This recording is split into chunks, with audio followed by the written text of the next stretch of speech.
બહાર નીકળ્યા, પ્રભુએ ગોવર્ધનને એની મૂળ જગ્યાએ મૂક્યો. ઘણાને આશ્ચર્ય થાય, બુદ્ધિ લઈને બેઠા હોય ને એટલે તર્ક થાય કે આમ આખો ડુંગરો ઊંચકાય ઉપડે, પણ આપણાથી આપણી કપડાની બેગ ન ઉપડતી હોય એટલે આપણને આશ્ચર્ય થાય જ. આખી પૃથ્વીને ઉપાડનાર શેષ જેના દાસ છે એ વિષ્ણુ પરમાત્મા આજે કૃષ્ણ બનીને આવ્યા છે. એનાથી ગોવર્ધન ન ઉપડે, જે આખી પૃથ્વીને ધારણ કરે, જગતને ધારણ કરે.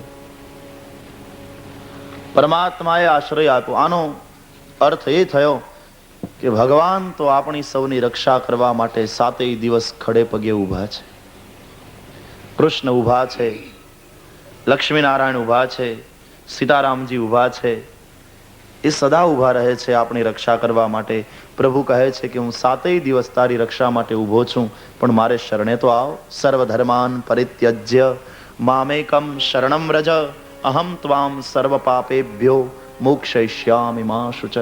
હે જીવ, બધું છોડીને આવ મારે શરણે, તારી રક્ષા કરવા માટે ઊભો છું. અને આપણે એમ કહીએ ને કે આવા મોટા મોટા જ્ઞાન યજ્ઞો, ભાગવત કથા, રામાયણ કથા જેવા, એ તો ગોવર્ધનને ઉઠાવવા જેવું છે ભાઈ.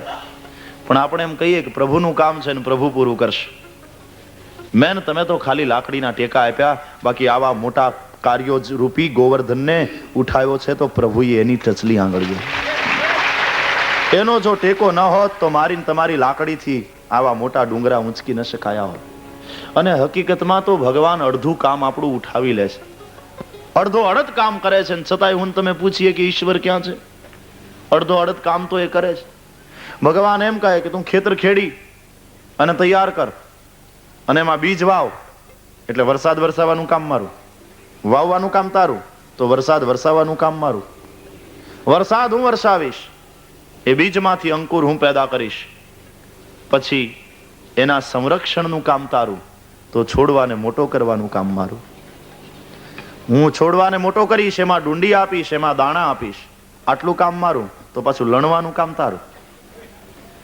તું લણ, એને ખળામાં લઈ જા, મણનું ફેરવી અને દાણા છૂટા પાડ, એને દળી ઘંટીએ, લોટ કાઢ, લોટમાં પાણી નાખી લવો બનાવ, રોટલો ઘડી તાવડીમાં નાખ, શેકીને થાળીમાં લે, પૂડીઓ ઉખેડીને ઘી નાખ, અને પછી ખા.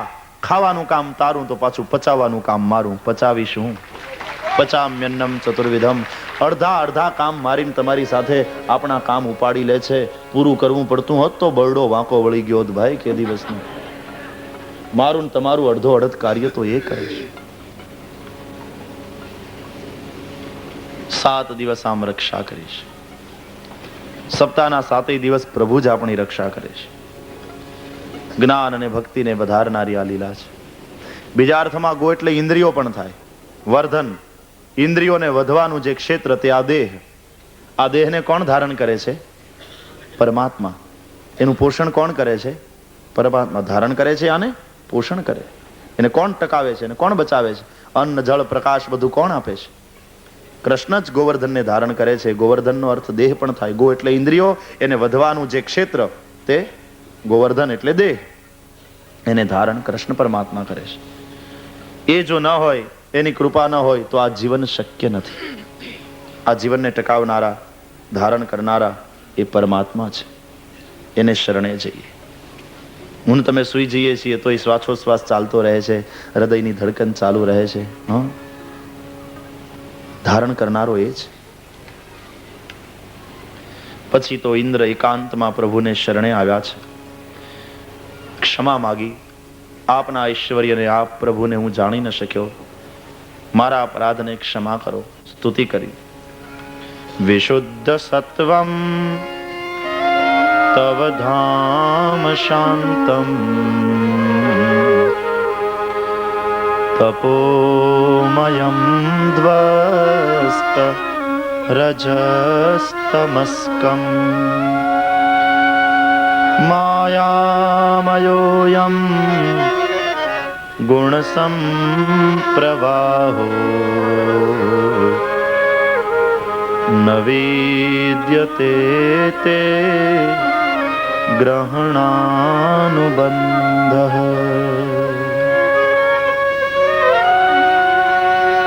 ગુપ્ત રીતે આપ અવતર્યા છો પૃથ્વીની અંદર. દુષ્ટ લોકોના નિગ્રહ માટે આપને હું જાણી ન શકી. આપ ગુરુ છો, પિતા છો, જગતપતિ છો. કાળ આપને આધીન છે. આપના શરણમાં વંદન કરું છું. મારા અપરાધને ક્ષમા કરો. ભગવાને કહ્યું, હે ઇન્દ્ર, તને આવેલા અભિમાનને દૂર કરવા માટે થઈ અને મેં તારા યજ્ઞનો ભંગ કરાવ્યો છે. અભિમાન ન કરીશ. મારું આપેલું રાજ્ય, મારી આપેલી સત્તા ભોગવે છે. ગમ્યતામ શક્રભદ્રમ વો ક્રિયતામ મેનુ શાસનમ. જાઓ ઇન્દ્ર, તમારું કલ્યાણ થાવ. મારી આજ્ઞામાં રહી શાસન કરો. તમ ભ્રંશયામિ સંપદભ્યો યસ્ય ચેચ્છામ્યનુગ્રહમ. હે ઇન્દ્ર, જેના ઉપર હું અનુગ્રહ કરવા ઈચ્છું ને એને એની સંપત્તિથી અને સત્તાથી ભ્રષ્ટ કરું છું. તને આવેલા અભિમાનને દૂર કરવા માટે થઈ અને મેં તારા યજ્ઞનો ભંગ કરાવ્યો છે. વારંવાર વંદન કરી ક્ષમા માગી ઇન્દ્ર વિદાય થાય છે. સુરભી આવી છે ગાય. પ્રભુના ઉપર અભિષેક કર્યો છે. આપ નાથથી અમે સનાથ. પછી તો એકાદશીનું વ્રત આવ્યું. જ્ઞાનના માર્ગમાં સાધ્ય સિદ્ધ થઈ ગયા પછી સાધન છૂટી જાય છે. મોટરમાં બેસીને કથા સાંભળવા આવ્યા, ક્યાં સુધી મોટર ચલાવો? કથા મંડપ આવે ત્યાં સુધી. પછી મોટરને છોડીને અંદર પહોંચ ગયે લક્ષ્ય તક, ફિર છૂટ જાતા હૈ સાધન. તો જ્ઞાન માર્ગમાં એવું થાય છે કે સાધ્ય સિદ્ધ થઈ ગયા પછી સાધન છૂટી જાય. રોકેટ ઉપગ્રહને અવકાશમાં એની ભ્રમણ કક્ષામાં મૂક્યા પછી રોકેટ છૂટી જાય, કારણ કે ઉપગ્રહ એની ભ્રમણ કક્ષામાં ગોઠવાઈ ગયો. જ્ઞાન માર્ગમાં સાધ્ય સિદ્ધ થઈ ગયા પછી સાધન છૂટી જાય છે, પણ ભક્તિના માર્ગમાં સાધ્ય સિદ્ધ થઈ જાય તોય સાધન છૂટતું નથી. કે જે વ્રત, જપ, તપ, ઉપવાસથી અમને પ્રભુ મળ્યા એ કેમ છોડીએ? કૃષ્ણ પરમાત્મા મળ્યા છતાં પણ નંદ બાવાના વ્રત, તપ, ઉપવાસ ચાલુ છે. નંદજીએ એકાદશીનું વ્રત કર્યું છે. 11 આવે એનો અર્થ છે 10 દિવસ 10 ઇન્દ્રિયના, તો 11મો દાડો મનનો, તે પ્રભુની પાસે બેસવાનો દિવસ છે.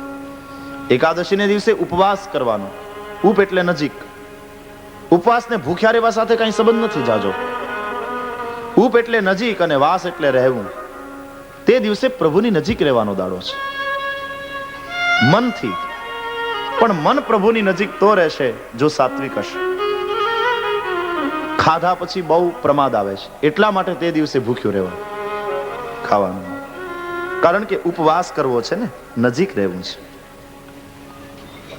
5 કર્મેન્દ્રિયના 5 દાડા, 5 જ્ઞાનેન્દ્રિયના 5 દાડા, 11મો દાડો મનનો. મન પ્રભુને સોંપવાનું. એકાદશી.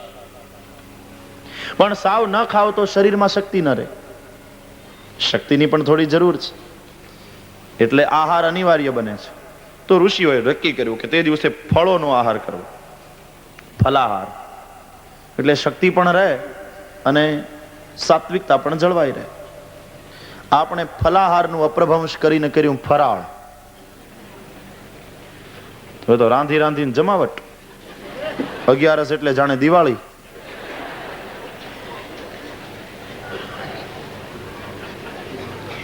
અગિયાર જાતના રસ કરીને ખાવા, તે 11. સાસુમાં સવારે માળા ફેરવતા હોય ને વહુ આવે, બા આજે એકાદશી છે. એમ? જટ આવી ગઈ. શું કરશું? કરવાનું શું હોય? એકાદશી છે ને, આજ તો ખવાય નહીં, એટલે ફરાળમાં દૂધીનો હલવો કરી નાખો, શીંગ થોડી તળજો, સામો કરજો, સાબુદાણાની ખીર કરજો. સાબુદાણાના વડાય સારા થાય. કાજુ કતરી ને એ બધું તૈયાર લઈ આવજો. ફરાળી ચેવડો, ડાળાના ઢોકળા કરજો.